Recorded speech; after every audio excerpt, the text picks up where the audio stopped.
Yeah.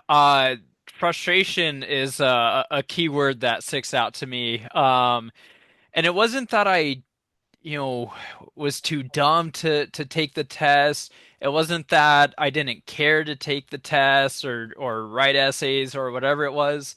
I think it was just, once I knew, okay, I can answer these questions, my brain just kind of was like, all right, I'm done. Like I know this, it's boring. It didn't stimulate my brain to keep me interested. Especially when it was something like if I like history, I love hearing about a story or how things were shaped over hundreds of years if not more, or even less. If it was just, like World War II always fascinated me, like something so um, large scale, and it just was like, why were people fighting over these things? Why did it lead to so much like death and destruction? And so things like that really kept me intrigued. But when it was like, okay, now we're gonna learn about math, it was like, I don't really like math, and so then I would, maybe answer a couple questions, and then literally the clock on the wall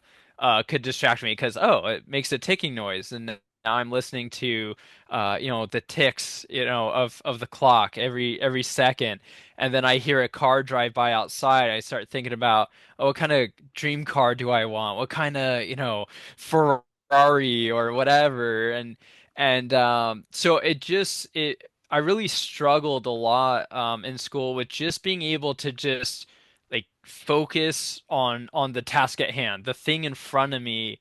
Um, Even if it did kind of interest me, it still just wasn't enough. So I really struggled a lot, especially in like my elementary and middle school ages, because it just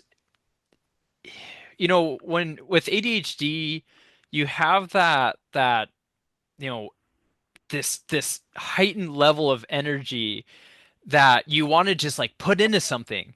But when you're sitting there doing multiple choices, it's like there's only so much energy you can get out and creativity. And so it really made it difficult. To me, school is kind of like a cookie cutter.